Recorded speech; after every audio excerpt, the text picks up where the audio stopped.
How's it going, everyone? It's Harvey from Weather SpongeBob. This day is June 13th, 2021, and today we're, of course, going to take a look at Invest 92L and determine if this has a chance of developing into tropical storm Bill. But before I begin, make sure to subscribe if you want to see more weather records. Make sure to like if you like this video. Make sure to turn on post notifications if you want to see even more weather records. So let's begin by taking a look first at the IR loop for Invest 92L, which is currently at the Bay of Campeche at this point, right in the southern Gulf of Mexico. And we do see a blow up of thunderstorm activity throughout the southern Gulf of Mexico at this point, just to the west of the Yucatan Peninsula. However, I wouldn't say it's very organized. We don't have a well-defined area of rotation at this point. Most of the thunderstorm activity is drifting towards the east, along with the upper level winds, which are coming from, I'd say, the northwest at this point, and it's pretty much steering those thunderstorm cloud tops away further into the east. So nothing really organized could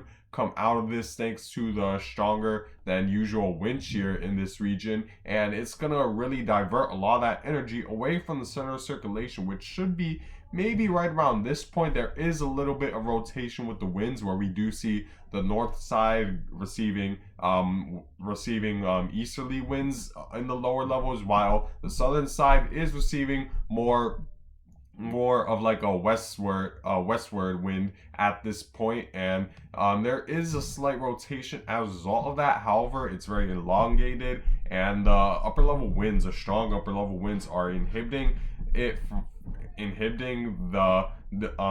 this convection from really developing into anything organized at this point. If we were to zoom out a little bit for the Atlantic wide IR loop, we do see that there's a lot of thunderstorm activity occurring around Mexico. We do see thunderstorm activity just south of Mexico at this point, and we do now have Tropical Storm Carlos, but it is expected to be any sort of threat to land, so nothing to worry about right there. And you see that we're almost in sort of a gyre type pattern, where we're seeing a monsoon type event, where we're seeing that convection move further northward, and it's all thanks to this upper level low that's around Mexico at this point, are bringing about thunderstorm activity. And we're seeing more low pressure systems move up Central America at this point, which will humidify the atmosphere all throughout Central America over the next several days, which should make conditions more conducive for tropical cyclone development. And it's not the only factor we need to take a look at if to determine whether 92L will develop or not, as there's still a lot of factors I will get into right now. So first, let's take a look at the its forecasted chance of development over the next 5 days. And you see that there's currently now a 50% chance of tropical cyclone formation within the next 5 days, which again has risen from yesterday, which was at a 40%. Not by much, but still has risen, as we are getting closer and closer to the long-term future where conditions could become more conducive for tropical cyclone development. So over the next 5 days, there's a 50% chance. Over the next 4 days, over the next 48 hours, it's pretty much a low 10% chance, so pretty much unlikely it'll form over the next 2 days. However, if we go beyond 2 days, that's when this disturbance could have a chance into developing into a tropical storm or a tropical depression at the very least. So it is certainly something we need to keep a close eye on, since the chances are definitely rising. While it's still a medium chance, there's still currently a 50-50 chance this develops or not. The trend has been leaning towards rising the chance of development once we get closer to the long-term future, and it's concerning because it seems like there's gonna be an even higher chance of development.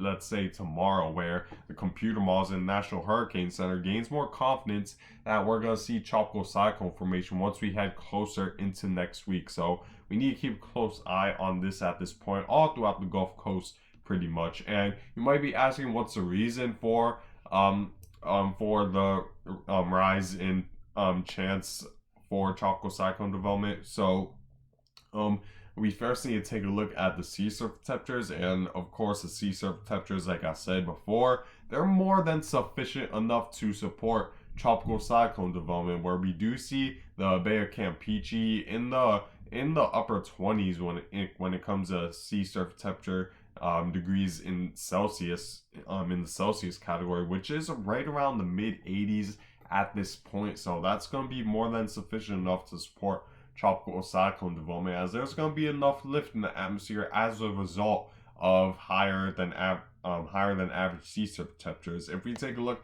at the sea surface temperature anomaly, you see that the southern Gulf of Mexico at this point is receiving higher than is under higher than average sea surface temperatures for this time of the year, while the northern Gulf of Mexico is cooler than average. The southern Gulf of Mexico, where the disturbance is right now, it's the sea surface temperatures are warmer than average, so that means that we're more likely to see a lot more lift in the atmosphere in this region, which will promote more tropical cyclone development before it moves northward. So there's certainly another factor we need to keep in mind, and it's one of the reasons why the chances are rising that we're going to see some sort of tropical storm out of this. And another thing too is also the dry air that's around the storm right now, as it's expected to wind down. Because if we were to take a look at the Atlantic wide IR loop right now, before, like I mentioned, there's an upper level low that was over Mexico, and that's imposing pretty strong wind shear over this region and bringing that drier air in from land into this convection. However, this upper level low is expected to move further westward. It's expected to move away, and as a result, the wind shear, while it won't completely die down, we're certainly gonna see the wind shear diminish as this upper level low moves further westward, and it as well as a dry air, since there isn't going to be very strong upper level winds to steer that dry air into the storm, or at least even strong enough lower level winds to steer dry air into this storm. So this certainly is going to be something interesting to watch.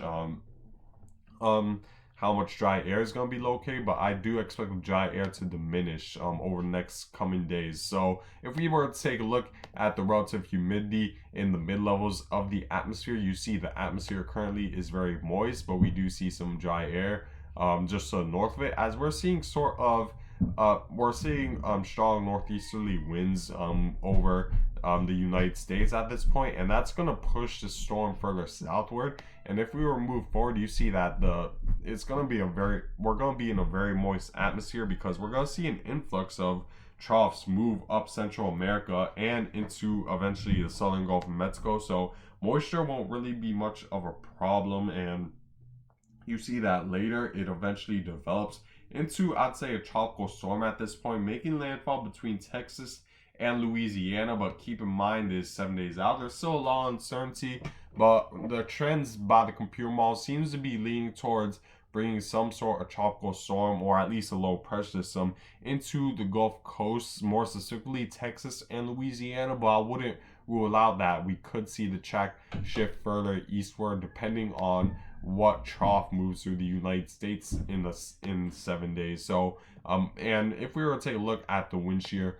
right now, the upper level winds, which are a huge determinant in whether a tropical cyclone develops or not, taking a look at it right now, of course we still see those upper level winds over the Gulf of Mexico. At this time, we have a little bit of an upper level low, like I said, in Mexico, but that's expected to move westward, and we do have a little bit of an upper level high right over right over Belize at this point, and in southern Mexico at this point, and as we're in strong wind shear over the Gulf of Mexico at this time. However, once this upper level low moves westward, and this ridge sort of goes at an angle where the wind shear won't be as strong, this upper level high is expected to move further eastward. So as a result, the wind shear will be slightly lighter as a result, and we're gonna see that the wind eventually that the wind shear will be light enough to where tropical cyclone development could be more favorable for could be more possible as a result of lighter wind shear. And while the wind shear won't completely go away thanks to a lot of troughs, upper level troughs moving through the United States at this point. There's going to be a point where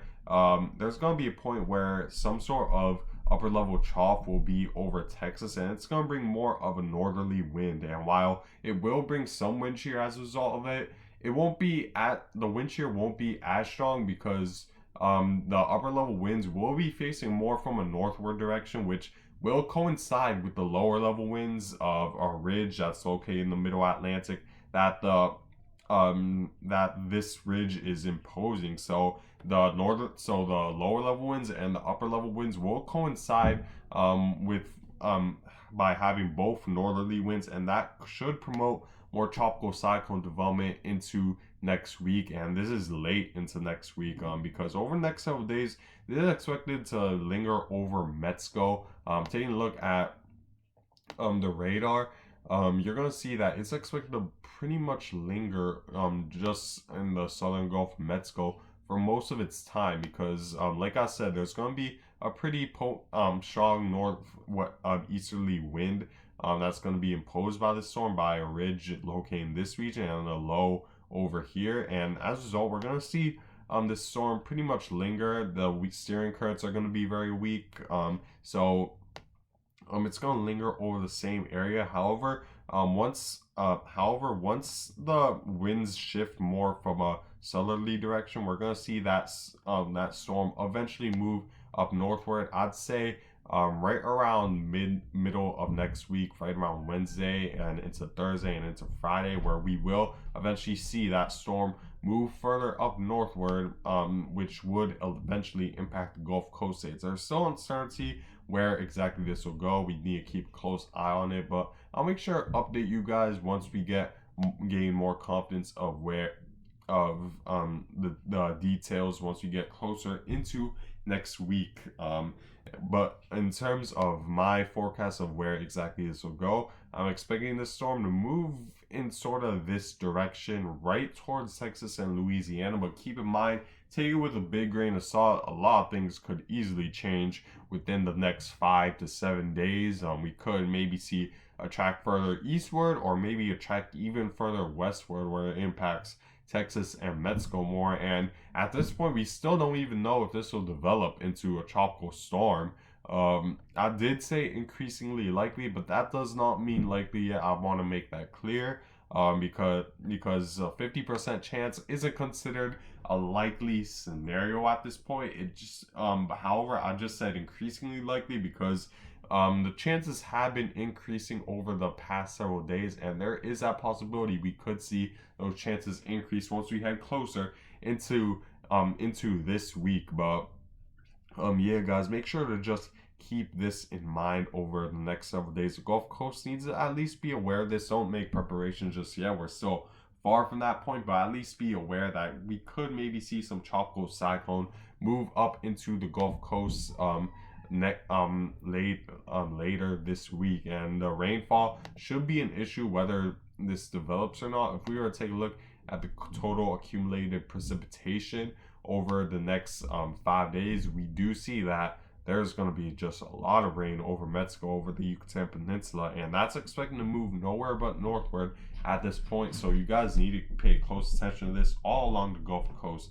But yeah, guys, I guess that's it for this video. I thank you guys for watching. Make sure to subscribe if you want to see more weather content. Make sure to like if you like this video, and make sure to turn on post notifications if you want to see even more weather content. And I hope you guys have a good day.